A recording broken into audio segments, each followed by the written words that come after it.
A lot of calls on Greg Wallace yesterday, it has to be said, Tom Slater. Let's talk about Keir Starmer's speech, though. Do we think that Donald Trump and his allies right now, preparing for government, really care very much about what Keir Starmer thinks about anything? Do we need to side with the US? Do we need to side with the EU? Because it's very clear Keir Starmer is not the top favourite person of the likes of, say, Elon Musk. He had an absolute idiot decision when they had the massive big cyber internet tech-savvy summit, deciding not to invite the most tech guy, billionaire, innovator in the world, Elon Musk, along to it. There's no doubt at all Keir Starmer has had massive sort of criticism from Elon Musk. Elon Musk has Donald Trump's ear. He spent Thanksgiving with him in Mar-a-Lago. Really silly to go around annoying people like him, But does Keir Starmer need to, frankly, suck up to Donald Trump and his people to help Britain? Is that part of the gig? Well, I think on the question of just sort of national, self-pride, one doesn't want to go around acting as if you've got to kowtow to anyone. Yes, we are a minnow, as you said earlier, in relation to the United States, but it is very much about pursuing your own national interests in a clear-cut way. That's just a lot harder to do when you're Keir Starmer, the representative of a kind of technocratic centre-left, who have treated Donald Trump as like the devil incarnate in recent years, to a degree that is not just about firm political disagreement, but there was a kind of hysteria. The fact that David Lammy was running around for all those years in this kind of fever dream about the supposed white supremacist movement that had been unleashed by 2016. He didn't just criticise him, he said he actually called him a Nazi sympathiser. I mean, it was absurd. And just because Keir Starmer hadn't said things like that, he's a representative of a tendency in politics which certainly felt that way. And now they're slowly realising that this wasn't a blip, that Trump's going to be in office for a second time, and also that populism more broadly is sort of here to stay, so they're desperately trying to recalibrate to it. It's very embarrassing, the fact that you're essentially him having to go to Trump Tower and have dinner with him and sort of kiss the ring. At the same time, I think in the figure of Trump, who is, if nothing else, very transactional, I think he almost likes it when people have previously said not very nice things about him, and then they have to kind of come crawling back. So it's not like it's game over, but it's just so striking how unserious a lot of these supposedly adult politicians have been. But this is why you shouldn't get into that. You could be privately critical. You could, again, if you're a serious player, you don't. I'm never going to be representing this country on the world stage. I can say what I sodding well want. That's my job. But it's not the job of someone who's shadow foreign secretary. To do that, to go around insulting, a then Prime Minister, a then President, an ex-President, and then now a new President-elect of our biggest, most significant ally. At the end of the day, when, the proverbial hits the fan, it's America that we're going to need. Ain't going to be the French and the Germans. Sorry, it's not, as Ukraine has learned. And it was interesting what Chip Chapman was saying earlier, formerly at the MOD, about, there's been lots of help from the EU as well for Ukraine. No, in terms of military help, that's from America. The key stuff is from America. And the EU has fundamentally failed to try and gear up its own sort of industrial base. The EU can't defend itself. Well, this is the other thing, because it's in the grip of all the kind of crazy ideas that people like Keir Starmer are in the grip of. Deindustrialisation, net zero. That's, again, it doesn't make any sense. They're saying we want to be a real player, we want to be supplying Ukraine with weaponry, and yet they're in the process of destroying their own industrial bases. It doesn't make any sense. And the fact that, God forbid we should be able to make steel in our own country. That might be useful. This is how you can tell they're so unserious, because they say these two things at once. NATO Secretary-General Mark Rutte has been is he Belgian? He was former Belgian PM, wasn't he? Netherlands. Same thing. Sorry, it's not the same thing. We love you both. But he's been speaking in Brussels ahead of a meeting of the Alliance's foreign ministers. He's been talking about Ukraine as being used as a testing ground for Putin's experimental missiles. Says Putin is not interested in peace, is pressing on, trying to take more territory because he thinks he can break Ukraine's resolve and ours, but he's wrong. But he's not wrong. He's not, and that's exactly what he's doing. Because the Americans and Europeans are like going around to him with really. You've seen how quickly everyone has latched on. Like, let's have a peace deal. Let's get to negotiating deal. But we'll help you. We'll help Zelensky get to a better position just before then, pushing that Trump agenda. We saw Zelensky on Friday, an extraordinary interview where, very first time he's talked about, relinquishing territory de facto, not de jure, not accepting that it is Russian territory, Crimea or the Donbass, but saying, he would accept there could be a negotiating position where some territory could be ceded de facto. It would have to be, they would stop fighting for the territory at least, but that the rest of the Ukrainian territory would have to be completely and utterly shored up by membership of NATO and guaranteed by NATO, not just a bilateral agreement. I mean, hey, America, Britain and Russia were supposed to guarantee Ukraine's borders for the last 20-odd years, haven't been doing that very well. And then there's a lot of talk about that's not going to happen. But again, Putin knows we're not serious. Putin knows that Ukraine's been given just enough weaponry to, as they say, to defend themselves but not to win. If we wanted Ukraine to win, we could ensure that Ukraine wins. And Putin knows that. Well, in a sense, I think what we've previously been talking about has suggested that maybe we couldn't, insofar as you had, militaries like our own, like those across the continent, who barely are, a few soldiers and a packet of sticks at this point. America is obviously different proposition. Which is why we should be working on our relations with them.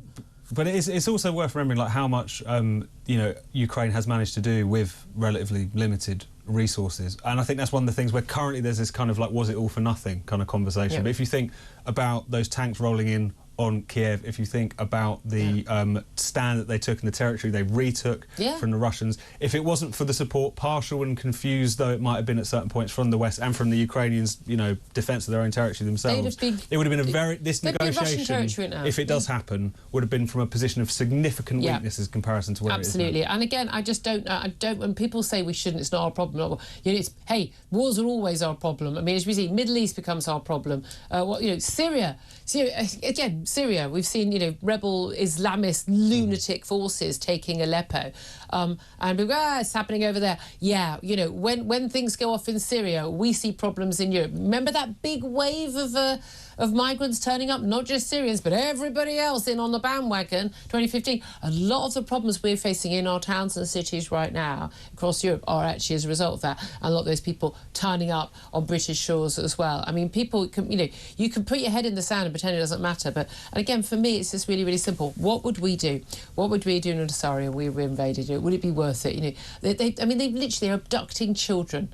The torture, rape as a tool of war, the destruction of those cities.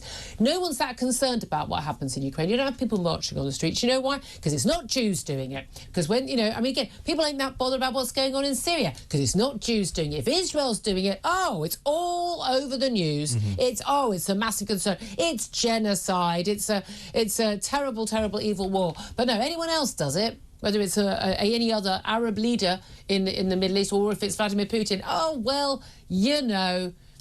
balance of power, sphere of influence and all this nonsense. It is just extraordinary, the double standards people have. I find it absolutely extraordinary. But I want to know from you, I really want to hear your thoughts on this. Keir Starmer warning Donald Trump that he would not side with America against the EU. Was that a dumb thing for him to say? Or is that, where Britain should stand? Where does our future lie? Does Britain's future lie with Europe? Because we know that's what Keir Starmer thinks. With the EU specifically? Or does Britain's future lie with America, stateside? Should we go where that is? Again, membership of the TTIP, the Trans-Pacific Partnership. That's the growth. That's where the growth in the world is coming. It's not coming in Europe. Should we be turning our sights further overseas across the oceans rather than worrying about what's just over the channel? It's one of those things where, of course, it was always going to be about both. When we left the European Union, we didn't geographically leave Europe. We were going to continue. A lot of Remainers think we did. we were towed down to the middle of the Atlantic. What we ended up with was more trade friction than we had previously. Something you would hope would be ameliorated in the future if you had good faith on both sides. But of course, as exactly you say, the growth is not in the European Union. It hasn't been for a very long time. There are countries in the EU that have never recovered properly from the last financial crisis. Yep. So it's one of those things where it's quite obviously both, but there's a kind of binary thinking that sometimes foisted upon you, often from the Remainer side rather than absolutely. I'd love to hear your thoughts. Give us a call, 0344 499 1000, text 87222, get in touch, talk to you. An awful lot of texts and tweets. I mean, a hell of a lot coming in. Not so many calls. I'd really like to get some calls from you on this. If there's something else you want to talk about, do get in touch. I would also love to hear your thoughts on the Emir of Qatar visiting the UK. Now, of course, we saw a lot of Qatar, didn't we, with the World Cup being played there recently. I was of the view that the World Cup shouldn't be played in countries where people don't have fundamental basic freedoms. Qatar is one of the better Middle Eastern states on the front for women's rights, but not entirely. Certainly not for gay rights. Still illegal, though people were not being targeted in Qatar. But he's here for a state visit. He's got, I think, the King, but also Kate is stepping in for Camilla, who's apparently still unwell. And he's getting the red carpet, the banquet. Keir Starmer's going to that. 2 white-tie banquets in a row. It's going to get toppy. Honestly, that coronation chicken, it all adds up, doesn't it? But I'm sure there's something better than that at Buckingham Palace. Should we be rolling out the red carpet to the Emir of Qatar? I mean, other than the fact, of course, that Qatar basically owns half of London, but this is not a nice country. They have been, I mean, I know they've only recently, thrown them out, but they've basically been the home to Hamas leadership, a terrorist organisation. And we're going to go, yeah, absolutely. Come on in, let's roll out the red carpet, have your carriage ride. Should we be doing that? Well, I think it's one of those things where it's the sort of nature of, I guess, the grubby business of international politics and diplomacy. What we shouldn't be is at all reserved about, arguing, raging against the horrendous things that regime or any regime is presiding over. But it's not to compare the Qataris to Donald Trump. But in the same sort of way in which there's certain politicians in the Western world who our leaders might not dislike, they still have to do business with, there still is also an element, but there's a difference between not agreeing with a particular policy and a democratically elected president of the United States pursuing policies for which he has a clear public mandate is very different from a appointed royal of a petro state, whatever they are. I don't know. Do they have much petrol? Maybe they don't in Qatar. I don't know. I don't keep up with these things. But basically a state which operates as a little kingdom. I do mean we're technically speaking a kingdom, I suppose. With policies where people don't have full freedoms. Why are we?